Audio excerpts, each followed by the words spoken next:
So I think the best thing that I learned from them and that I did myself was I wasn't branding anything that wasn't real. Like I was branding a part of me that is like authentic and genuine. So it's like, if I'm like promoting myself, like hustling on the weekends, but I'm not really doing that, that's going to be hard to like keep that consistent. If someone hires me and they're like, let's go look at properties on Saturday, I'm like, nah, man. You know what I mean? And, if I'm feeling super grateful for something, I'll communicate that now online. You know, if I had an incredible experience with a client, I'll communicate that.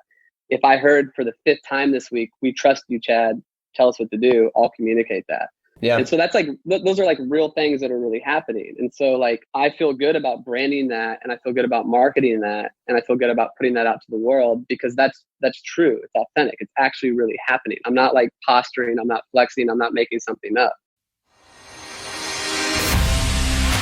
Have you ever heard the phrase becoming the best version of yourself? Yeah, me too. But what does that even mean? And how do we become that person?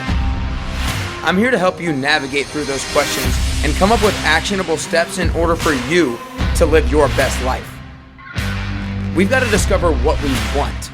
We've got to figure out a plan on how to get there, and then we have to go. We can't just sit and wait any longer. Life won't wait on us. So come join me on this constant journey to become the best version of yourself and to find your best you. I'll see you on the other side.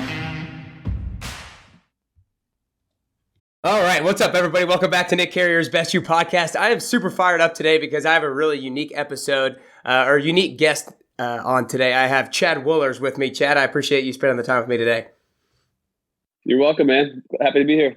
Yeah, definitely. So I say a unique episode because I've never had a real estate agent on here before, and I'm really intrigued into the specifics of that. But we're going to talk about things early on in your career and some of the biggest turning points for you. To talk about building and maintaining relationships, because I know that's one of the things that's super key in being a good real estate agent. And then some of the specific things that you do in order to help your business grow and where you're going from here. But basically, the way I want to start today is to introduce you a little bit. You live here in Nashville, and you've been here for about 17 years thus far. You've been voted Nashville's top voted realtor about 5 times now, and you are currently with Village Real Estate. And did you start as a real estate agent back in 2002, right when you graduated from University of Nebraska? I did not. Actually, my father is in the real estate business in Omaha, Nebraska, where I'm from. Okay. And he kind of persuaded me to go the corporate route. So when I finished the university, I went into corporate America. So I was in downtown Chicago for a while, and that company gave me a job in Springfield, Missouri. So I moved to Springfield, Missouri for like a year, small little college town. Okay. And I was ready to get out of Springfield, Missouri, because it's not really my ideal location post-graduation. And I had built my business for that corporation well enough that they offered me a promotion to Tennessee, and they told me, to pick a market in Tennessee. And I was like, well, what do you want me to pick? They're like, Nashville or Memphis. And I asked them, I go, well, what's the difference? And being from Omaha back then, really new. And then, I don't know, just pick one. Like, all right, well, give me like 24 hours. So I just did some Google searches. And back then, Nashville was not Nashville. And it was known for country music, but it wasn't on the top 10 list of anything other than country music. But fortunately, and maybe fatefully, I picked Nashville, and I moved to Nashville in 2005. And with that company, so the corporation is what moved me here, and the reason why I'm here now is, they were 0.0 of how I got here. And I kept doing a really good job for this company, and they kept offering me promotions to leave Nashville, and I kept turning them down. So I turned down, I think 2 promotions for sure, maybe 3, I don't really remember. But either on the second or the third promotion that I turned down, they were like, what are you doing? And I was like, I love Nashville, I love the people, I don't want to leave. Yeah. And so they had told me, like, that's fine, you can stay here, but you've hit a ceiling with your career with us, because the way you advance with this company is by moving around. So that's when I identified real estate as an industry that I really wanted to get into for many different reasons. And so yeah, so what were you doing originally with that company? So I was a territory manager, and I represented the frozen foods division of that company. The company is called ConAgra Foods. So it's kind of like Kraft Foods, but less known name. Gotcha. And then why, and you said for numerous reasons, but maybe name a couple. Why do you think you ended up choosing real estate as something that you wanted to pursue? So in the beginning, before I was really in the industry and I didn't really know what it entailed and I didn't know what my strengths were with the industry, what I liked about it was you could kind of like run your own business and your potential was really unlimited, and like your earning potential and your growth potential and the influence you have in your community was really within your power. I remember very clearly when I was with ConAgra, like working my ass off for a year and then getting like a 5% raise. And I was like, damn, I was grateful for the raise, but still you work for a year and you get a 5% raise. Like, and in real estate, like you can work a week and get a 5% raise. Like you're rewarded for really hustling and you're rewarded for working hard and you're rewarded, based off your fruits and your success, so it's like, there's no ceiling, which is what I really loved about it. Right. So when you first got into it, without having had any background into it, what was maybe one of your biggest challenges or one of the biggest things you had to overcome early on to feel like you were finally starting to go somewhere with it? Yeah. So I knew no one when I moved to Nashville with the corporate job. Like I didn't know one person in Nashville. So in real estate, your sphere of influence and everyone that you know is really kind of your building blocks of your business. So the challenge for me was like starting from zero in real estate. Like, how do I build a client base? How do I build a name? How do I build a brand? How do I provide good service? How do I add value? And basically, like, I don't want to use the word convince, but like, how do you get someone to hire you that they'll trust that you're going to do a good job when you've never done it before? You know what I mean? Right. And so I didn't have that. I had to create all that. And so that was just kind of a slow process. And, I actually I did real estate and I did my ConAgra job at the same time for a full year. Oh, wow. Because I didn't have anyone supporting me other than myself. So like I would do ConAgra during the day and then real estate at night, real estate on the weekends. And then so I kind of would flow between those two worlds until I really felt like real estate was going to work for me and was going to support me financially. And when you say real estate at night and on the weekends and stuff like that, and what does that really mean? Just like kind of like building relationships and learning and stuff like that? Yeah, right. Building relationships, learning, networking, like reaching out to people. This in 2005 was kind of like pre-social media. Social media wasn't really what it is today back in 2005. So back then it was a lot of phone calls and a lot of emails. So I was just constantly reaching out to people and just trying to expand my sphere and, find a client, do a great job, press repeat. And it's a slow process in real estate unless you're just blessed to have like this gigantic sphere of people that know you and trust you and hire you right away. But my first full year in real estate, I did probably 1 million in sales volume, which was probably at that time the equivalent to like 5 deals for the entire year. Okay. And then every year it just started to stack and momentum was growing and, your family tree was growing. You take care of one client, they refer 2 to you. Those 2 people refer 1 to you. And you can I can honestly go back. Like I have like a mental exercise after every closing. I'm like, where did this person come from? Like, did I meet this person at my booth camp fitness club? Was this a referral? Who was that referral from? Where did that person come from? Like, I like to kind of think about the tree of my clients and where they started from and where they came from. Yeah. And sometimes, I could tell you like 50 clients maybe came from one source. Yeah. 10 years ago. You know what I mean? That's crazy. Wild. Yes, that's crazy. So I want to take it back to, you said you were working for basically a full year in both your corporate job and working and, trying to make it happen in real estate. What was kind of that turning point where you were like, all right, I'm willing to kind of take this leap of faith now to go real estate full time? Excuse me. Like, what was that turning point? What allowed you to have that courage or faith to be able to go full time? A couple of things. So for me, like, I'm kind of like built for speed. So like I work really fast and I work really efficiently, but I'm also like a pretty natural workaholic. Like I know that term's kind of like got a lot of like negative meanings behind it, but like I'm definitely like, I recognize about myself. Like I will just nonstop work if I have the work in front of me. So the turning point was kind of forced on me because I was doing real estate full time and it was going really well and it was working. And I was doing ConAgra full time and it was going really well and it was working. And I thought to myself, like, this is great. Like, I'll just work more, like more of me. I can handle all this. And my corporate job ended up finding out that I was a real estate agent in Nashville. And so they were like, what are you doing? I'm like, well, why does it matter? Like, I'm crushing my corporate job. Like, why do you mind that I'm doing real estate on the side? And so they saw it as a conflict of interest, which I understood their perspective. And so they basically were telling me, like, we're going to give you a ton more responsibilities. Oh, wow. They were kind of like pulling a corporate card on me. I was like, all right, well, so I left that corporation on very, very favorable terms. Like, we're all happy, but like, they kind of pushed me to go out on that, to take that step of faith, because it got to the point where I was exhausting myself a little bit. But when they were like, kind of like, hey, are you moonlighting? I'm like, no, this is like a side hustle, which was true. It was, but it was a big side hustle. It was working. Yeah. And so when they were kind of pushing on me, I was like, you know what, this is probably like God prompting me in one way to be like, hey, step out. It's time for you to go full time. And so that ended up being a blessing as well, because once you put all your chips in the middle of the table, it's like sink or swim, right? And so it just took off from there. I mean, that was, I did both jobs for like a year. And then, like I said, my corporate job was kind of like, what are you doing? And then I was like, all right, this is time to move out. And so then I went all in on real estate, and then I never really looked back after that. Yeah. So during this, either during this year period or when you first made the transition full-time into real estate, did you have any biggest mentor that helped you along the way? Because you didn't have too much education or background about the industry or anything like that. So was there anybody who kind of was your biggest mentor or biggest supporter throughout this?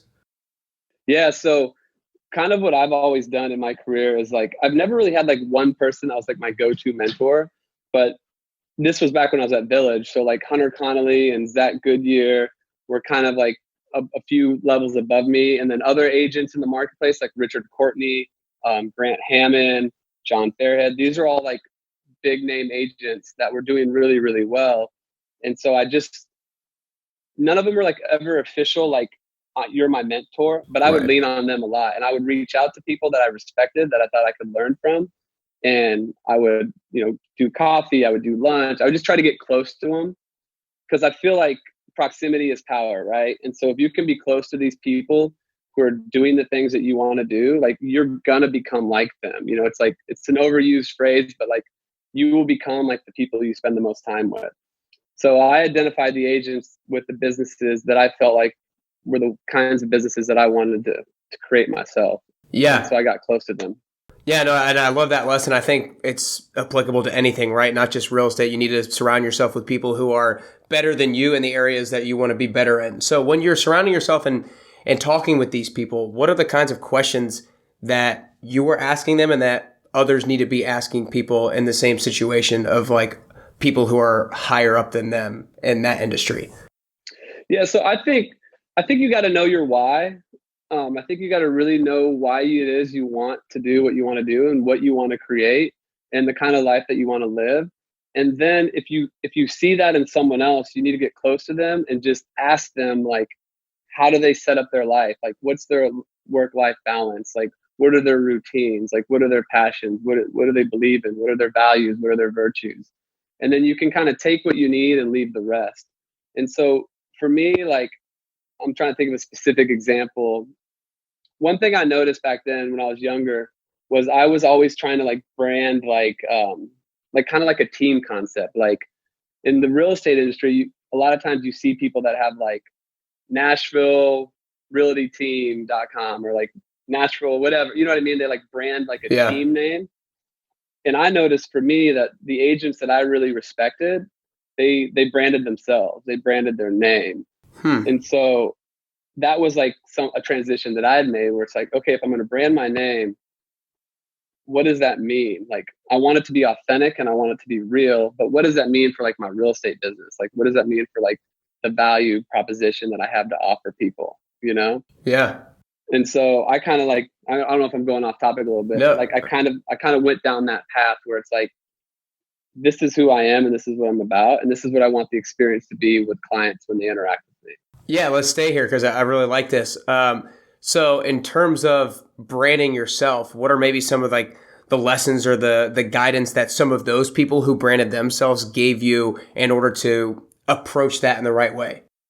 Right. So I think the best thing that I learned from them and that I did myself was I wasn't branding anything that wasn't real. Like I was branding a part of me that is like authentic and genuine. So it's like if I'm like promoting myself, like hustling on the weekends, but I'm not really doing that, that's going to be hard to like keep that consistent. If someone hires me and they're like, let's go look at properties on Saturday, I'm like, nah, man. You know what I mean? Like, Yeah. I'd be like, yeah, let's go. Like, let's do it, you know? And like, and I was also, for me, I think many different skill sets translate into real estate. Like, but for me, like, I'm outgoing, I'm very positive, I'm very grateful. And so like, I used to kind of like just keep that to myself, and like my clients knew it and felt it when they were with me, but no one else really knew it. And so as social media has evolved and you can give people a window into who you really are, I started to kind of really hammer down on those things. And, you know, if I'm feeling super grateful for something, I'll communicate that now online. You know, if if I had an incredible experience with a client, I'll communicate that. If I heard for the 5th time this week, we trust you, Chad, tell us what to do, I'll communicate that. Yeah. And so that's like, those are like real things that are really happening. And so like, I feel good about branding that, and I feel good about marketing that, and I feel good about putting that out to the world, because that's true. It's authentic. It's actually really happening. I'm not like posturing. I'm not flexing. I'm not making something up. And so, and for me, it's like, I wanted to be able to like brand something that was truly the real deal. So like, if you hire me, like, this is what you're going to get, you know. Yeah. If you work with me, like, this is what you're going to get. And then from there it would just snowballs, you know. Yeah, no, I'm glad you said that, because and what you said to me is, and like, you know, in describing yourself, you said lover of life and people, and you fully believe in all possibilities and abundance. So I think that's really cool that you took the intentionality to kind of brand yourself that way, because I feel like a lot of people might be a little bit nervous to kind of be that openly authentic towards that sort of a thing as a real estate agent. I don't know. I just feel like that might be a little bit out of the norm for somebody to brand themselves as. Yeah, no, I think it is a little bit. And I've seen some people like kind of duplicating that as well with their branding. And if it's real, I think it's going to work for them. Because I think we're attracted to people that are like us or like how we want to be. And again, I don't want to like hammer on social media, because I know that's not what this is all about. But like, it's amazing how many people have reached out to me via social media, and they're like, I love your vibe. I love your inspiration. I love your positivity. I want to work with you. I want you to be my buyer's agent. I want you to sell my house. And it's like, I have the statistics and the skill set to back up the process of doing that, of helping a buyer or helping the seller. Like, I know what I'm doing and I'm good at it, but they're not looking that stuff up. They're reaching out to me based on like a vibe that I'm putting out to the world and being like, I'm attracted to that positivity. Let's work together. You know what I mean? Yeah. And so when you were kind of discovering, or when you started to brand yourself as this, how did you kind of realize that is something you wanted to brand yourself as? Is that like something that somebody kind of revealed to you? Like, dude, you're like this positive, like grateful guy. You should brand yourself as this. Or is that kind of something that you realized yourself and like, I should use this to my advantage? Or how did that work? It was the former of what you said. I was told that specifically a girlfriend of mine at the time, like it was probably like 5-6 years ago, like when I was really trying to decide how I wanted to brand and like what was I about and like what did I believe in. And she was like, you were these things, you know. And she's like, you were positive, you were outgoing, you know, you think of an abundance, you think about gratitude. But what she said to me, she's like, you're also high end though, but you're approachable high end. So like in high end is like the kind of clients that I deal with and the kind of real estate that I sell. It's like high end stuff, right? But I'm not coming from like a high end, you know, perspective of like, you know what I mean? Like, I don't really know what the right words are. I know, I don't either, but but I know exactly what you're talking about. Yeah. She's like, you're like a high end, but you're super approachable and positive person, you know? And like, and I was like, damn, she's right. You know what I mean? It's like I am approachable and I am positive. So like once that was revealed to me through multiple other people, like I started to just kind of run with it, and I just started to kind of own it. And it was an easy, natural process because I didn't have to like pretend or like, fall into it. It's like, that's just kind of how I'm wired. Yeah. So that was really a big insight because, a lot of times the people closest to you can see things that like, I feel oftentimes as humans, like we see like the negative within ourselves pretty often. And like, we don't always see like the positives that are shining in front of everyone else. Yeah. And so really what a lot of people do is they just raise a mirror to you. You know what I mean? Like they hold up a mirror to who you are and you're like, oh, okay. And then so I've had that and I just ran with it. No, I think that's huge because one of the things that I think is one of the keys to getting closer to the best version of yourself is just being as self-aware as possible. And you can't intrinsically just get super self-aware without having other people to reveal certain things to you. And actually a certain quote that I heard not too long ago was like, I'm not going to say the exact quote because I would botch it, but it's like something to the effect that sometimes you are too close to your own genius or your own expertise, if you will, that you can't even see it. Then you need somebody else to kind of reveal it to you. And I feel like that it like pertains really well to this and how you branded yourself. Yeah, man, you're so right. Like I remember one time, it was actually funny you bring this up because it was back when I was at Village. So it was like years ago. And the company had asked me to speak at the sales meeting to all the agents about like, how do you build your business? And I literally that morning, I was talking to my girlfriend. I was like, I have no idea what I'm going to say. I was like, I don't know. She's like, I know what you need to say. I'm like, what? And she just started running through all these positive things about what I believe about life and what I believe about serving clients and what I believe about building the business. And I'm like, yeah, okay. You know what I mean? It's like, it's exactly what you're saying. It's like, sometimes we just need to remember who we are and communicate that. That's really cool. So let's go back to a little bit kind of earlier on in your career.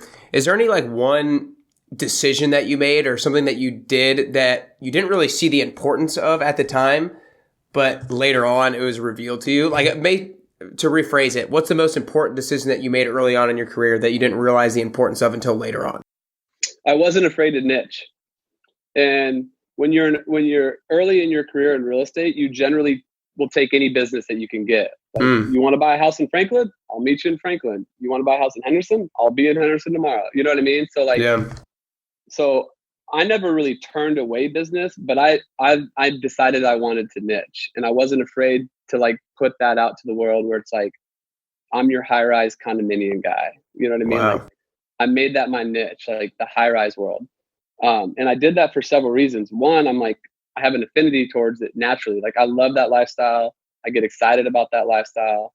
And for me, it's not hard to learn and to remember all the different amazing things about these buildings in Nashville. So like I completely niched in the high rise world. I still took other business, obviously. Like if somebody wants to buy a house in Green Hills, like I'm in, let's go. And I'll market that. But the most of my marketing is centralized around Nashville's high-rise urban community. Wow. And what I learned from that was, and I learned this with hindsight, right? But I learned people who love me and want to work with me and like me, they don't care about my niche. They just want to work with me, and they'll hire me to sell them something in Franklin. They'll hire me to get them a home in 12 South. Like they're cool with it because they want me and like my process and who I am and how I take care of them and how I negotiate for them.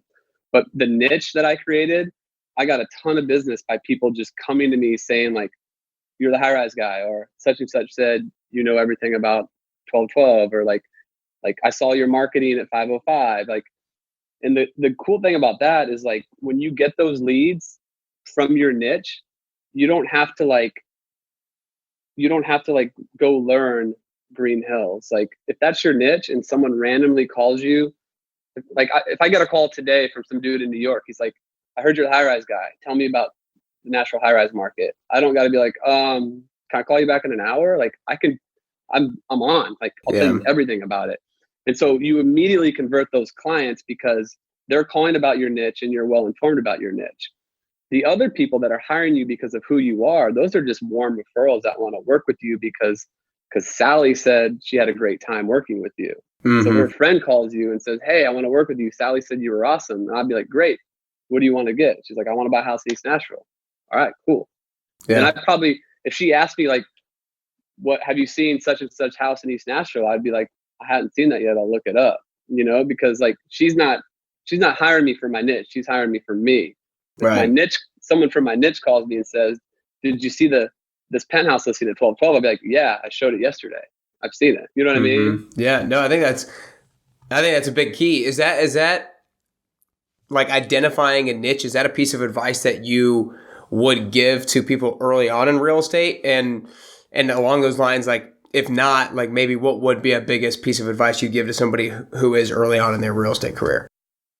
I think you should put yourself in the market that you want to sell.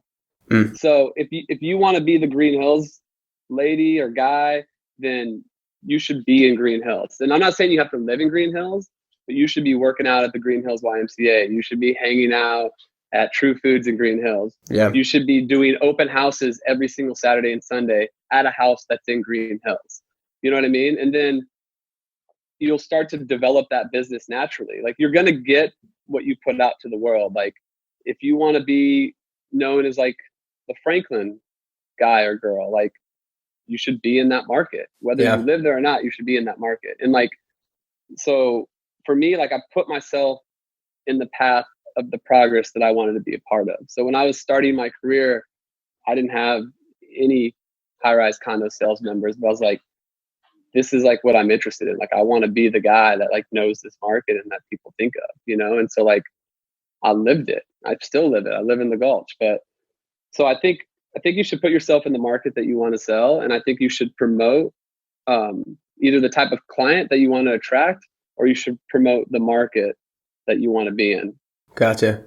Cool. So earlier you talked about how you kind of have this mental process after you close a deal with somebody about like how you kind of ended up interacting with that person and where that person came from originally. So kind of along those lines, what is something that you do kind of practically in terms of building a relationship with somebody who you haven't met yet, who is a potential client? Like, are there certain steps that you go through to make sure that you're building the process or building the relationship the right way, or just kind of what does that look like practically? I would say the first thing I do is I care. So when someone calls me, if they're a new buyer, a new seller, like I'm thinking first about how do I help this person? Like how do I provide this person the service that they need? And how do I produce the results that they need? So I feel like if you lead with caring, like it already puts you in the mindset of like what realtors do. Like we're like counselors, we're like matchers, like we match people with homes and we help them through their process, whether it's an exciting process or a stressful process. You know what I mean? Like, yeah. And how do you lead with caring? Is that just like simply being all ears and just making sure that you're truly listening to whatever it is that they want? Yeah. Yeah. Right. So like whenever I'm on the call with the first time buyer, first time seller, I'm listening the majority of the time. And then I'm asking questions. And so like, I kind of like have like a delicate balance between like getting to know who they are and then finding out what they want to achieve with this process. And then caring about their personal goals and caring about their financial goals. And then behind all that, in my mind, I'm coming up with a strategy, why I'm on the phone with them or why I'm meeting with them in person. So it's like, I don't like, and I do this all like authentically. Like, I don't like sit down and like, tell me about your college career. Tell me about your dog. Like, nice fish on the, it's like I'm like I really want to know who they are and I care about who they are because I want to bring them into my client family and I want to have a good process with them. And I can't really service these people really well unless I really care about who they are and what they want. And once I understand their personality type, and once I understand like their level of speed or their level of urgency or like what's driving this decision, then I can kind of like transition out of like the rapport care building process to like the strategy. Like, okay, how am I going to make this happen for this person? And like, how am I going to like put in front of them what they want, or like if it's a seller, how am I going to position the asset the best way I can in this market to achieve my seller's goals? Yeah. And this might be kind of along the same lines because it probably just comes from caring for them and making sure that you're listening to them. But basically where I'm going to get to is how do you make sure that you're building trust with your client in the best way possible? I feel like sometimes people and the real estate agents can get a bad rep in like terms of just trying to take advantage, trying to make money and all that kind of thing. So how do you make sure 100%. that they have trust in you that that's not the case with you? 100%. And I can tell you this like completely honestly, I do not chase paychecks at all. Like I've never looked at a client as like a deal that I have to close to get paid. Like never.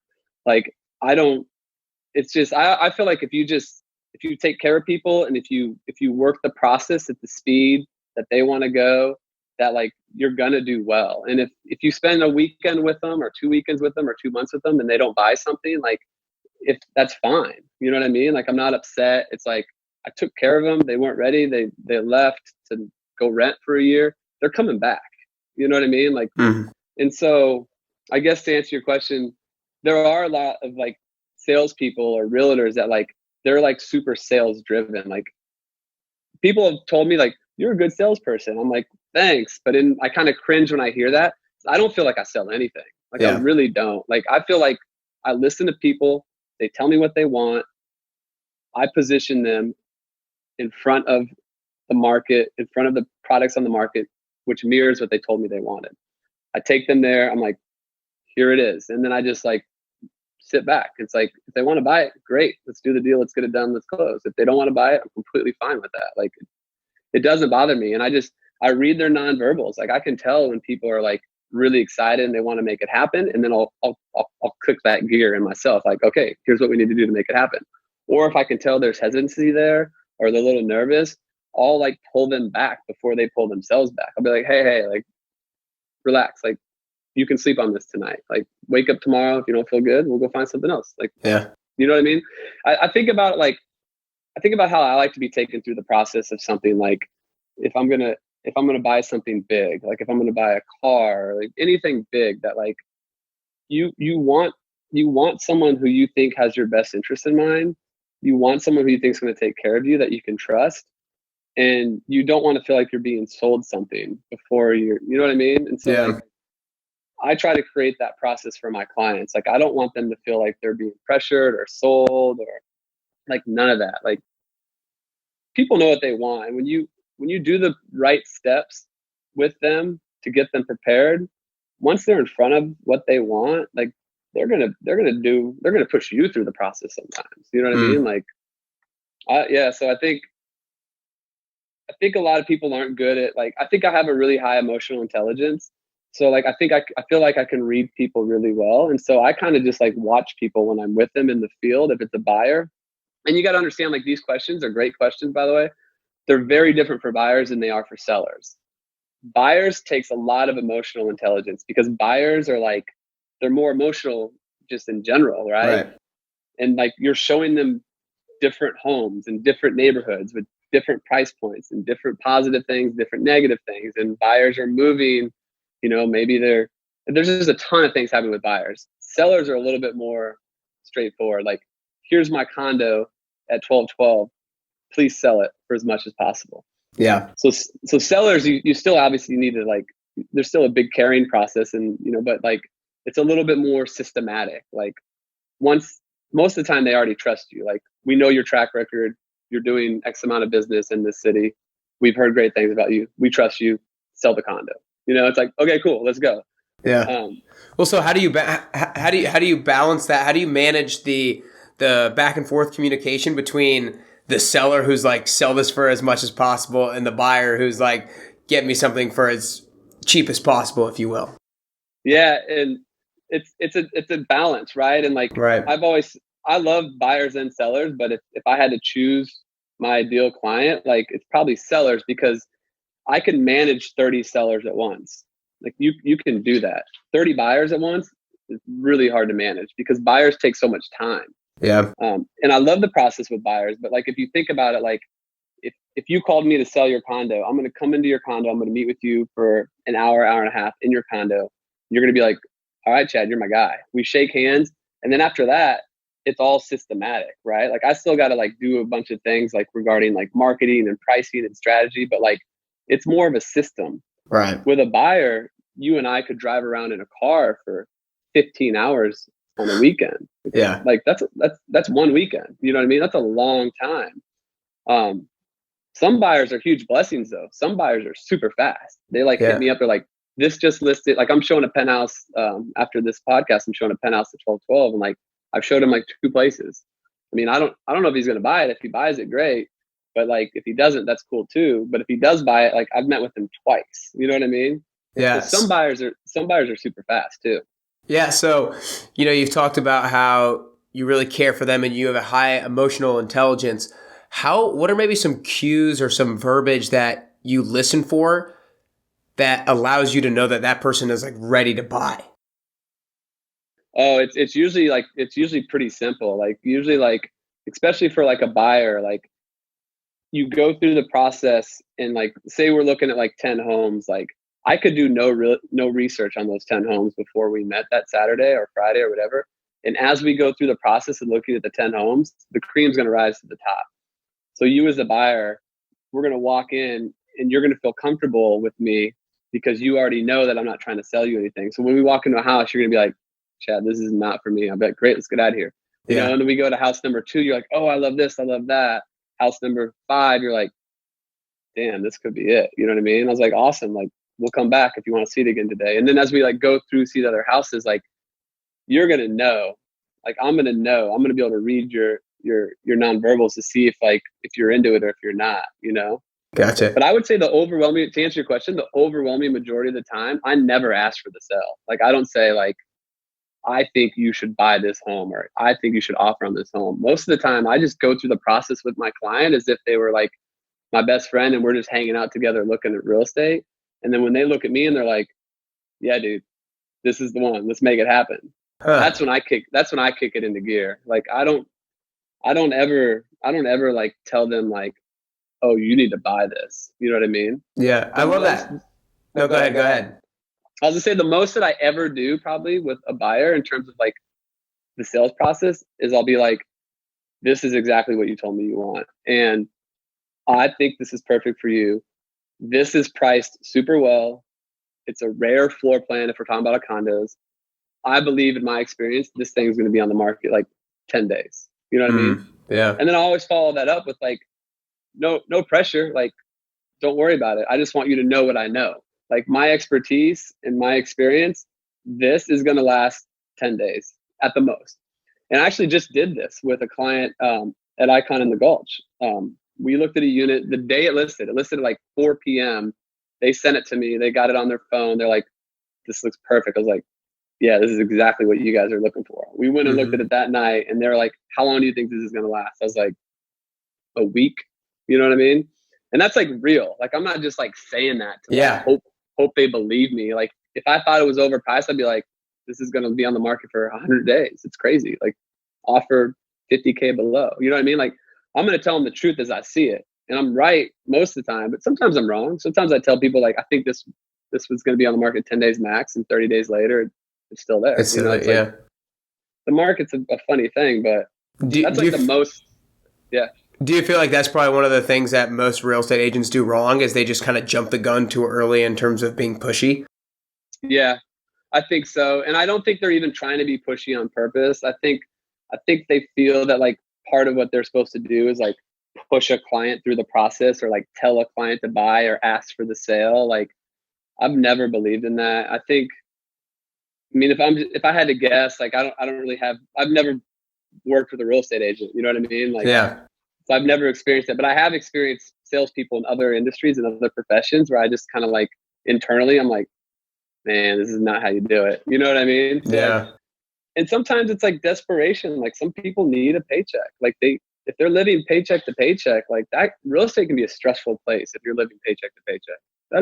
I couldn't do it. Like, I mean, I think that's part of the reason why, back to how we started this conversation, I think that's part of the reason why I did my corporate job in real estate full time for a year, because like, I don't want to be in a position where I have to get a check to pay my mortgage or rent or car payment. Like, I don't want to feel that pressure because I know directly or indirectly that pressure is going to transfer to my clients. You know? Yeah, it could result in you not acting as authentic as you would like to potentially. Right. If I'm like nervous that I can't make my mortgage payment next month, like I might naturally become like a pushy salesperson, or I might naturally like try to. It's like, so like I would say for realtors, like if you're living paycheck to paycheck right now, like I wouldn't do real estate unless you have someone else that can support you, because like, I mean, I just don't think that's a good place for real estate. I think you need to like have a lot of patience with people. Like real estate's like high patience, high pleasing. Like, like you got to kind of like, it's funny. Like I listen to Gary Vee a lot. Yeah. He's a podcaster, and he talks about like being an alpha male, but having a ton of empathy and a ton of patience and ton of gratitude. And I'm like, I relate to that a lot, because like I definitely have like alpha male characteristics, but when I'm with my clients, I have like incredible amounts of patience. You know what I mean? Because you have to have that in real estate. And some, go ahead. No, I just think that what you brought up is crazy in terms of like, I'm going back to like the under pressure thing. You never wanted to be under too much pressure to where you had to act a certain way, because I've kind of thought almost like not the opposite, but certain times I think we need to put ourselves into pressure situations in order to perform at the highest level. But this has given me a little bit different perspective and realizing some certain things about myself that I did when under pressure that I probably would not have done if I weren't under pressure. And like in a negative sense, like when I was under pressure, I did things that I wouldn't have done and that weren't truly me or weren't truly like my passion. Yeah. And I only did that because I was under that like great deal of pressure. So it's just a kind of a funny, different way to look at it. And I think it's like probably the type of pressure that's being applied on you or to you. So like every day, I don't feel pressure when I wake up in the morning, but I have an innate internal drive that's just like, I'm like ready to go. Like I'm like fired up, and it's like people have asked me before, like, what do you do in the mornings to like, be this energetic? And like, I just have a lot of energy and I'm super driven and I'm super motivated. And so you could probably call that like a form of pressure, but like, I feel like I'm like competing with myself in a way where it's like, I just want to do the best that I can that day. And I love like creating like deals, and I love creating new relationships. And I mean, pressure is probably not the right word, but I feel urgency in like in a positive, energetic way every single day to go create more. But I don't feel the pressure to do that under the thumb of debt or the thumb of like, my kid can't eat. I don't have kids, but I'm just saying hypothetically, like my kids aren't going to eat tomorrow unless I sell something. Like I don't feel that pressure at all. And I'm super grateful for that. And I hope I never do. But if I do, I think I'd still be the same. I think I'd probably still sell the same, but you never know unless you're under that pressure. You know what I mean? Yeah, no, I think that's I'm going to have to think a little bit deeper on that, because I thought about it deeply in the sense of like pressure is good, but also I got to think about it in that other sense. I think that's really interesting. Well, we're getting a little bit down here on time, so I want to make sure I ask. You moved to here in Nashville in 2005. Like you said, it was not nearly what Nashville is today. So what's it been like being especially in the real estate business with this huge boom that Nashville's now become? Like what's been like the biggest, maybe like adjustments that you've had to make, or just tell me a little bit about what that's been like. It's been a ride. Yeah, it's been especially since you've put yourself as the high rise guy. Yeah. And honestly, like in hindsight, like I think there's a little bit of luck. Whenever I say luck, some of my best friends, like my buddy Jason, always gets mad at me. He's like, dude, you've worked your ass off for 15 years. This isn't luck. But there is a part of luck, part of it, or a component to it, because when I got into the real estate business, it was right before the Great Recession. So when the market tanked, I was just building my business. I was starting at zero, and every single year since 2006, when I got licensed, every single year my business has gotten bigger, bigger, and bigger, and bigger, more and more and more and more, from like a client volume, like everything, as other people's business was like tanking.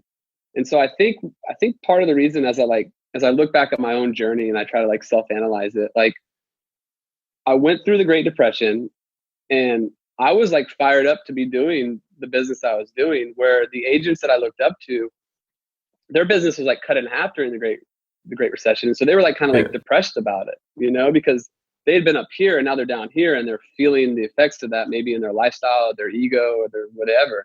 I just kept going up because I started at zero. So like I was like fired up. And then Nashville basically became Nashville. It started to boom.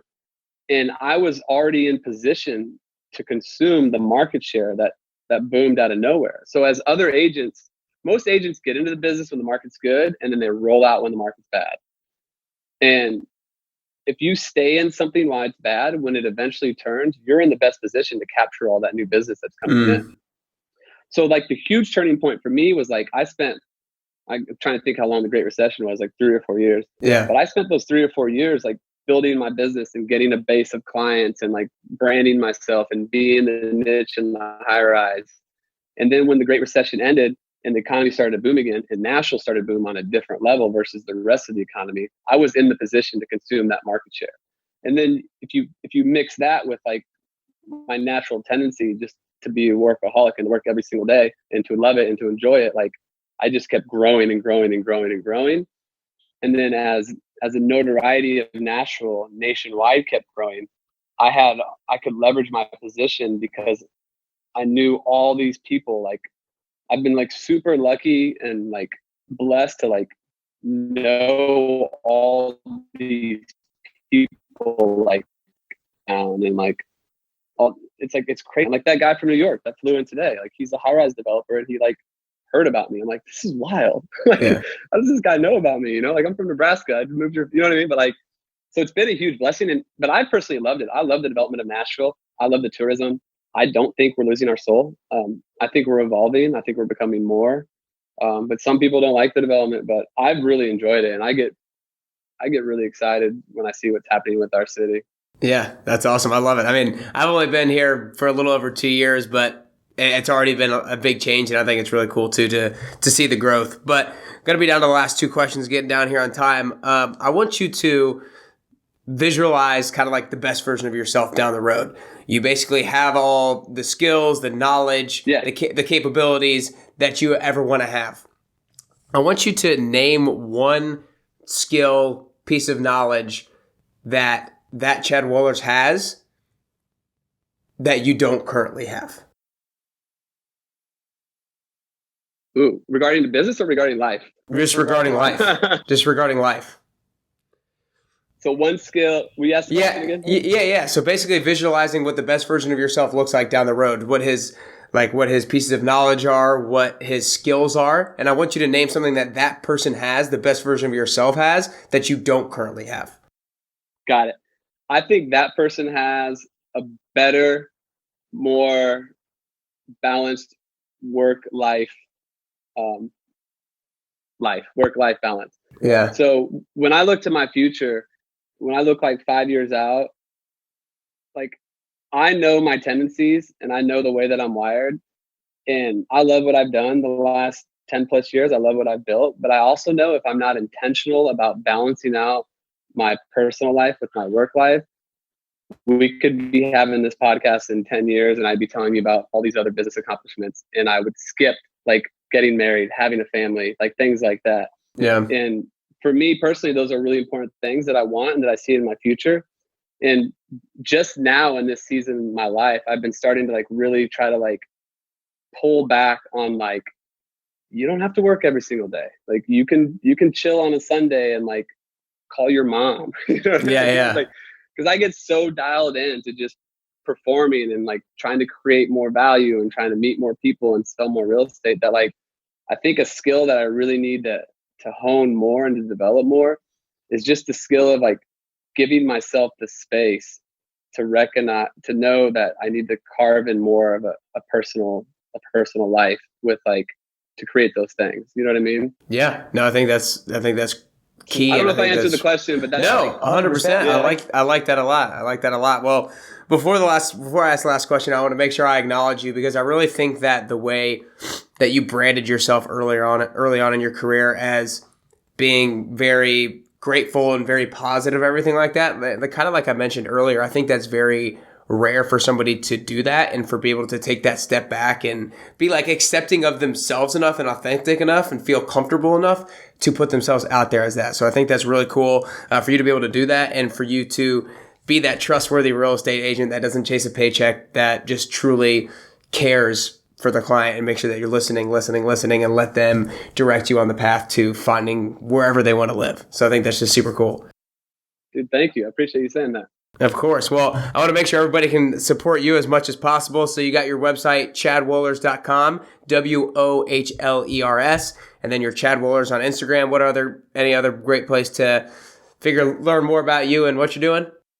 I'm pretty much all in on Instagram. I love Instagram, I'm at Chad Wohlers, and then I'm Perfect. also on Facebook, the same name, and LinkedIn, the same name. But Perfect. Instagram's where I'm most active, and I probably enjoy that platform the most. Yeah, I got you. I'm the same way. Well, all right. Well, the last question is, we already talked about how the best version of yourself has maybe a little bit more work-life balance. So again, I think the best version of yourself is a constant journey chasing down that person. And I also think it's a unique journey. I think that the way that I'm going to become the best version of myself is going to be a little bit different than the way that you get to be the best version of yourself. So what I want to ask for you personally is if there are 3 things that you could currently do or currently work on to get closer to that best version of Chad Wohlers, what would be those 3 things that you could do or work on? So one of the first things that I'm going to do is I believe in cutting off from what you're doing in your life and going all in on something that's like a book or a seminar or a vacation or something like that. I feel like we learn and we grow the most when we immerse ourselves in something. It's kind of like the old saying, it's like if you want to learn a language, go to Barcelona if you want to speak Spanish. You know what I mean? Yeah. And so one of the things that I've been doing is next month I'm going to a Tony Robbins event because I love his energy and his flow and his events. And so that's something that I do to always be the best version of myself. When I go to a seminar or if I cut off from my life for 5 days or a week, I always gain insights into myself, and I gain new perspectives and new levels of gratitude and new ideas. And so I think that's a really important thing for me to do, to be the best version of myself, because it fills me up. Yeah. And then what was the other thing? So that was just, you have to name 3 of them. That was the first one. Yeah. Oh, 2 more things on how to be the best version of myself. Yeah. Oh yeah. So I like this. So you're holding me accountable. So you want to know what I'm going to do next? Yes. All right. Okay. I like this. All right. The second thing I'm going to do. My assistant's right here. Alex, what should I do? The second thing that I'm going to do is I'm going to make good on what I told you that I needed to do earlier, which is to create more work-life balance. So I'll make a commitment to you on the Best You podcast. So I currently go home to see my family in Nebraska twice a year. Okay. And I'm going to move that up to 3 times a year. Because I think for me, all of my family's in Nebraska, and when I get in the zone in Nashville, I can just fly through a year, and I miss out on that family time. And for me to be the best version of myself, I feel like I need to have a deeper relationship with my family and my brother and my sister and my nieces and my nephews. I have great relationships with them, but you can't replace FaceTime, right? Yeah. So I think I need to add a trip every year. Okay. So because of the Best You podcast, now I'm going to do 3 instead of 2. And it was 1 for a long time. I was really slacking. And then I went to 2, and now I'm going to go to 3. So does that count for 2? Yeah, that's the second one. I need a third one. Go all in on something. Create more work-life balance by going home to Nebraska 3 times instead of 2. What's the third thing that you can do to get closer to the best version of Chad Wohlers? Man, these are good questions, my man. Let's see. The third thing. You kind of name something on a personal basis in terms of going all in on something. You name something on a family basis. So you could do something with business. Okay. Yeah. So I think this is perfect timing for that question. So the reason why I came to Village was one of the main reasons to get closer to my colleagues in the real estate industry, because I was on a journey the last 5 years that was a bit of a lone wolf kind of journey. I was branding myself, and I would go to coffee shops, which I love going to coffee shops. I'm still going to do that. But I wasn't really interacting with my real estate colleagues very much. I'd talk to them on the phone if we were doing a deal, but I'd really kind of lost that tight camaraderie with my real estate colleagues. And I totally believe that we're all in this together and we're not competing with each other. Mm-hmm. And so one of the main reasons why I made the move to Village was to get closer to the guys that I came up with, that I was really close with in the beginning of my business, that I kind of fell like we kind of like drifted apart basically. Right. Not in a bad way. Nothing bad happened. I just started really branding my business and myself, and I just was dialed in, and I kind of drifted apart in those relationships. Like if you don't water and fuel those relationships, they're not going to grow. Right. Yeah. And so I think to be the best version of myself, the number 3 thing is to really invest in the people around me and to give back to my colleagues in real estate, because I have a lot that I can give, and I have a lot of expertise that I can share, and they have a lot that they can give and share with me as well. And so I think it's really to like dive into building stronger relationships with the people around me. I love it. Within my work study. Yeah. That's awesome. That's awesome. Perfect. Well, that's all we got. I appreciate your time, Chad. That was awesome. Dude, you're the man. Thank you.